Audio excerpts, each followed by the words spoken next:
Um, I was just coming from the cafe. It's actually raining, and I was deep in thought because the cafe that I went to was a Christian cafe. I was the only black person in there. The rest were white, but I had no problem. In fact, I felt quite relaxed. Which is unusual for a black person to walk into an all-white space. At first, I had trepidation. I thought, "Oh God, all white people," but no one looked at me, so I felt, "Oh wow, I can relax." Anyway, while I was in there, I was thinking, these people say that there's power in the blood of Jesus. With God can do anything. All the Christians that had black slaves, all the Christians that when you went into their churches and they told you to piss off, we don't want black people,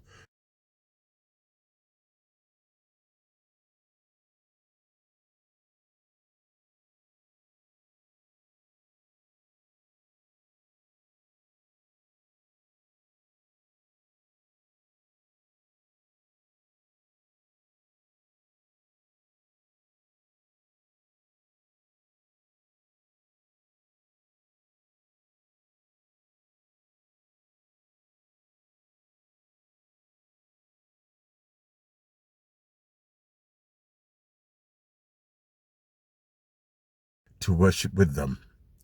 What kind of Jesus did they have living inside of them? How is it that the blood of Jesus, they claim, could do anything, but he can't deal with white racism? He can't deal with the evil of what happened during the African slave trade. Any person that tells black people they need to get over slavery deserves to get punched in their face.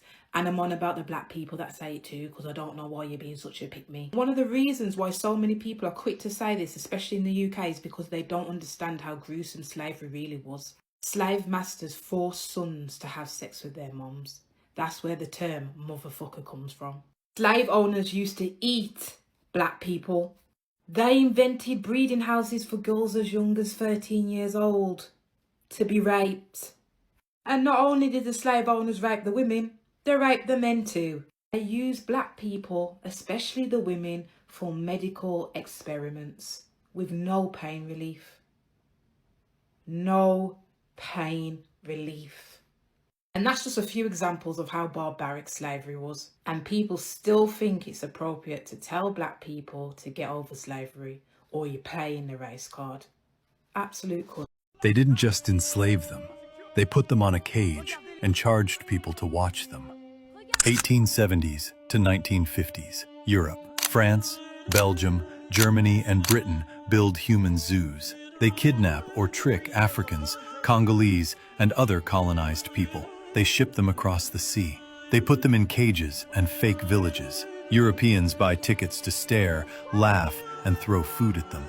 In 1958, at the Brussels World Fair, Congolese families are displayed behind bars. Children point and laugh. Parents take photos. The displayed people are forced to perform dances. Some die from the cold and humiliation.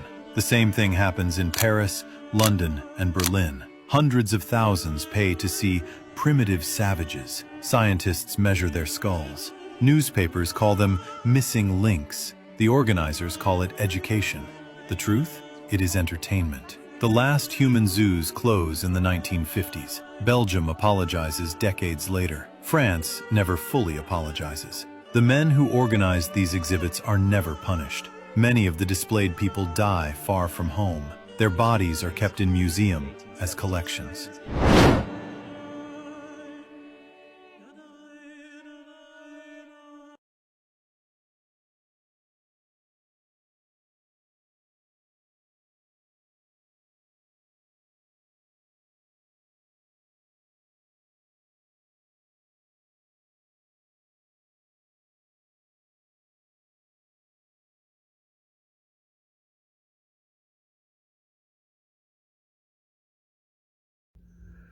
It was Dutty man and Boukman, Marie Laveau, voodoo, practitioners who had to resort to the ancestral spirits to get some kind of liberation, revolution.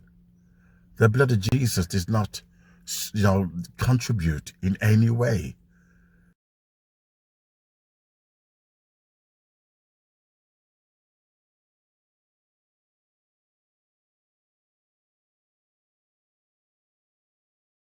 If anything, we'd still be slaves today.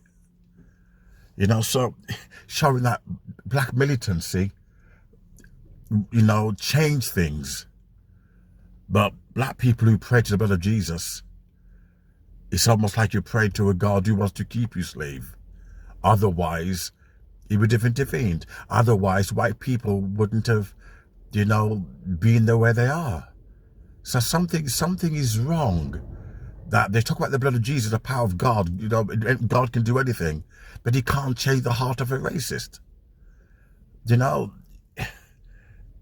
begin to realize culture, discrimination, prejudice is greater than love, is greater, than decency. Don't forget that these people were baptizing. One of them said, you might as well baptize a horse. If you're going to baptize these slaves, you might as well baptize a horse. That's how they saw you as. You might as well baptize an animal.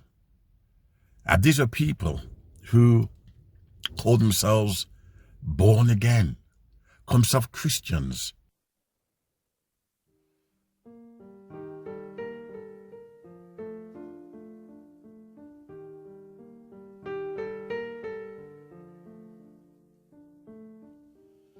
If you don't think, they will think for you. Yet they saw their fellow man as being subhuman, being inferior, and inflicted brutality, inflicted the horrors of African slave trade. Yet they say they have the blood of Jesus in them. They have Jesus living in them. What kind of Jesus? The same one Tommy Robinson believed in? The same one Donald Trump believed in? What kind of Jesus was living in them? That they didn't mind profiting from black pain. He didn't change them in any way. Didn't even work on their conscience in any way. Maybe it explains why this church is in the state they're in today. They have the same Jesus. You tell me your thoughts. It's a new world order, the battle for our mind. Don't question why they've got your mind in a maze. It's a new world order, the battle for our mind.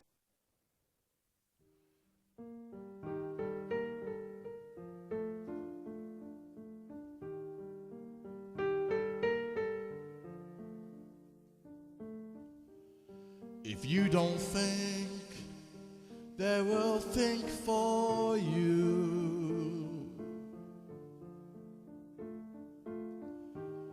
If you don't cry for peace, they will come for you. They'll love you today, they'll love you confused.